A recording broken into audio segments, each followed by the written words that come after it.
नक्श फरियादी है किसकी शोख़ी तहरीर का। अस्सलाम वालेकुम नाज़रीन, आज मैं मिर्ज़ा गालिब के दीवान की सबसे पहली और सबसे मशहूर और सबसे मैं समझता हूँ कि उनके गालिब होने की दलील गज़ल जो है वो पेश करने जा रहा हूँ,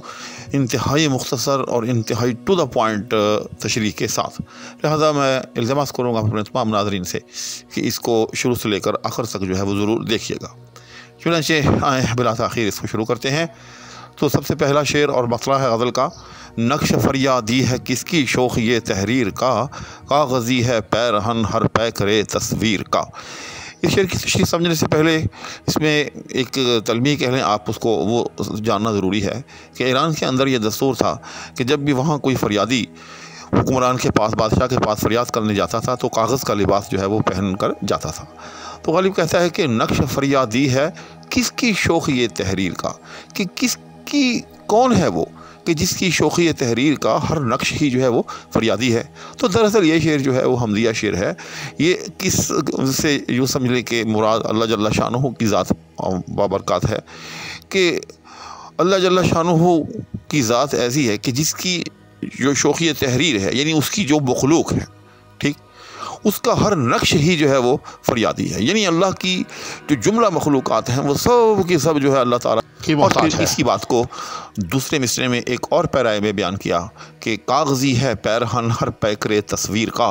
कि यहाँ जो भी पैकरे तस्वीर है, यानी जो भी मौजूदात में है, उन सब का जो पैरहन है वो कागज़ी है, यानी सब की सब जो है वो फरियाद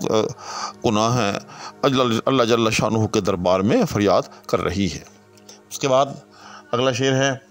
काव कावे सख्त जानी हाय तन्हाई न पूछ, सुबह करना शाम का लाना है जुए शीर का। तो इसमें मुश्किल अल्फाज के मानी के हवाले से अर्थ है कि सबसे पहले ये जो काव काव है ये बेसिकली काविश का यूँ समझ लें कि एक बदल है, और काविदन बेसिकली एक मस्तर होता है फ़ारसी का जिसका मतलब होता है खोदना, और उसी से ये कदो काविश यानी मेहनत कोशिश जो है हम उर्दू में बोलते हैं। तो कहता है कि काव कावे सख्त जानी हाय तन्हाई न पूछ। तो ये इसको यूँ करें कि आप तन्हाई से शुरू करके इस मिसरे को समझने के लिए पिछली जानिब जो है वो अपना सफ़र शुरू कर दें। यानी तन्हाई की जो सख्त जानियाँ हैं, यानी हिजर जो कि तन्हाई होती है उसकी जो मुश्किलात है उनकी कदो कावश न पूछ, कि हिजर की रात जो होती है उसमें जो मुश्किलात दरपेश आती हैं, वो जो सितम ढाती हैं, जिस तरह से वो जो लहू लहू करती हैं, वो न पूछ। फिर उसको दूसरे मिसरे में एक और तरह से बयान किया, सुबह करना शाम का लाना है जुए शीर का। यहाँ भी एक तलमी का सहारा लिया और वो मारूफ तलमी है कि फरहाद को शीरी ने कहा कि अगर तुम मेरा वसल चाहते हो तो इन पहाड़ों के बीचों बीच जो है एक दूध की नहर जो है वो खोद कर लाओ। चुनांचे ये कितना मुश्किल अमल था, ज़ाहिर है इससे मुश्किल तर अमल और क्या हो सकता है। तो इस तलमी का फ़ायदा उठाते हुए गालिब ने कहा कि सुबह करना शाम का लाना है जुए शीर का, कि हिजर की रात को शाम से लेकर सुबह तक गुजारना इतना ही मुश्किल है जैसे जुए शीर पहाड़ों के अंदर से, यानी बीचों बीच पहाड़ों में से एक दूध की नहर जो है वो खोद कर लाना। उसके बाद अगला शेर है, जज्बे बे इख्तियारे शौक़ देखा चाहिए,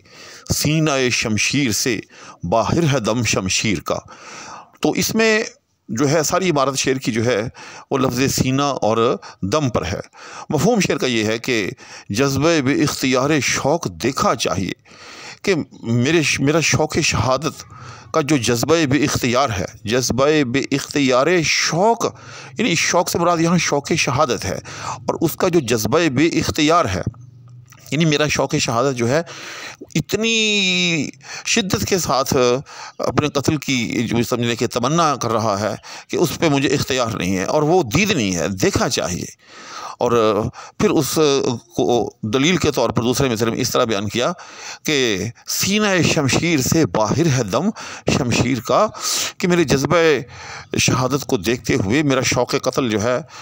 वो देखते हुए जो तलवार जो है वो भी बेताब नज़र आ रही है। और तलवार किस तरह से बेताब नज़र आ रही है कि उसकी जो धार है वो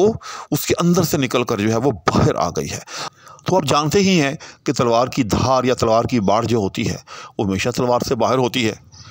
तो गालिब ने जो है वो जो तलवार की धार या उसकी बाढ़ का जो है वो बाहर होना जो है इसको एक तरह से तलवार की बेताबी करार दे दिया। और फिर इसके अंदर हिस्सी बड़ी तशबीह है कि तलवार जो होती है वो गोलाई में होती है, जिस तरह से किसी का सीना जो है वो बाहर निकला हुआ होता है, चौड़ा चकला सीना हो तो वो गोल शक्ल में नज़र आता है। तो इसी तरह से गालिब ने जो है वो तलवार का जो एक वो गोलपन है उसको एक तरह से सीने के साथ जो है वो मुशाबहत दी और उसकी बाढ़ को जो है उसमें से बाहर निकाल दिया। फिर इसमें दम जो है, याद रखिएगा, दम सांस को कहते हैं। तो अगर सीना शमशीर जो है वो सीना करार दे दिया और उसकी बाढ़ को जो है एक तरह से दम जो है वो करार दे दिया जाए, यानी उसका सांस करार दे दिया जाए, तो दम के जो है अंदर है यूँ समझ लें कि फिर दो मानी हो जाएंगे, यानी एक वो दम जो हम सांस लेते हैं और दूसरा जो है वो बाढ़। तो इस तरह से इसमें जो है वो ईहाम जो है वो भी जो है इसमें दर आया है, या सनत से ईहाम को जो है वो भी इस्तेमाल किया गया है। उसके बाद अगला शेर है, आग ही दामे शुनीदन जिस कदर चाहे बिछाए, मुद्दा अनका है अपने आलम तकरीर का। तो इसमें पहले मुश्किल अल्फाज के मानी पर एक नज़र डाल लेते हैं कि आग ही का मतलब होता है आशनाई वाकफियत। उसके बाद दामे शुनीदन, दाम कहते हैं जाल को, शुनीदन कहते हैं सुनने को, यानी सुनने का दाम बिछाए। क्या मतलब? यानी सुनने समझने की कोशिश करे, यानी कोई भी आगही यानी किसी का भी मादा तजस्सुस जितना भी मेरे अशार को सुनने समझने की कोशिश करे, दूसरे में से गालिब कहता है कि मुद्दा अनका है अपने आलम तकरीर का। आलम तकरीर का मतलब है यहाँ गालिब की शायरी, मुद्दा का यहाँ मतलब है गालिब के शायरी के अंदर जो मज़ामीन बांधे गए हैं। अनका, अनका याद रखिएगा एक ऐसा ख्याली परिंदा है कि जो कि अदम में होता है, जिसको ज़ेर दाम करना या जिसको जाल में फंसाना, ज़ाहिर है कौन अदम में जाए और अदम में जाकर जो है वो जाल बिछाए और फिर वहाँ उस ख्याली परिंदे को जो है वो ज़ेर दाम करे, तो ज़ाहिर है ये सब चीज़ें जो है नामुमकिनात में से हैं। तो अब गालिब का ये ज़रा शेर सब मिलाकर समझें कि आग ही दामे शुनीदन जिस कदर चाहे बिछाए, यानी किसी की कुव्वत फ़हम जो है वो जितना भी गालिब के अशार को समझने की कोशिश करे, मुद्दा अनका है अपने आलम तकरीर का। तो गालिब कहता है कि हम जो तकरीर करते हैं या जो शायरी करते हैं उसका जो मुद्दा होता है, यानी उस शेर में या उस शायरी में जो मज़ामीन बांधे जाते हैं, तो वो मज़ामीन जो हैं उनको समझना ऐसा ही है कि जैसा कोई अदम में जाकर जो है वो अनका को जो है वो गिरफ़्तार करके लाए। तो इस तरह से गालिब ने जो है एक तरह से अपनी ताली या अपनी गालिबियत का जो है इजहार किया है। और इसमें कोई शक नहीं है कि गालिब जो है वो एक कुज़े के अंदर जो है बसा औकात दरिया नहीं समुंदर बंद कर देते हैं। और मैंने कई अशआर का बतौर ख़ास जो है तज़किरा किया है और मैंने उन पर जो है अलग से भी जो है वीडियोज़ बनाई है, जैसे गदा समझ के वो चुप था, मेरी जो शामत आई, उठा और उठ के कदम मैंने पास बाँ के लिए। इसी तरह से एक और शेर, मुझ तक कब उनकी बज़्म में आता था दौर जाम, साकी ने कुछ मिला न दिया हो शराब में।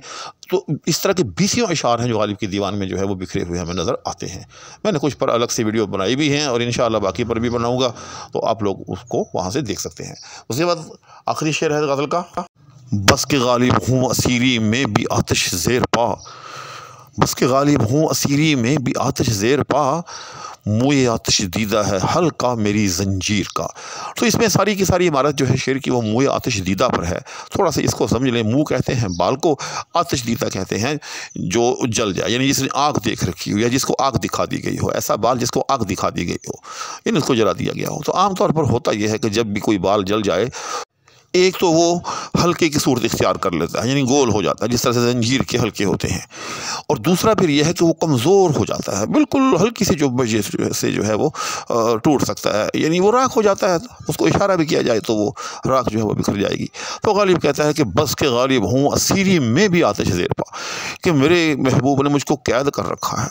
लेकिन मेरे पाँव के नीचे गोया कि आग है, इनमें इतना बेताब हो रहा हूँ, इतना बेताब। ये जो है ना आतिश ज़ेर पा का मतलब यह है कि पाँव के नीचे आग होना, यानी ये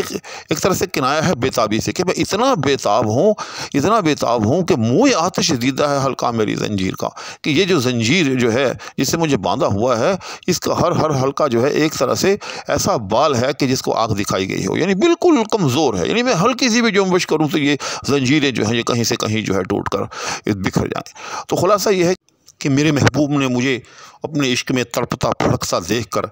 जो है वो ज़ंजीरों में बांधने की कोशिश की है, लेकिन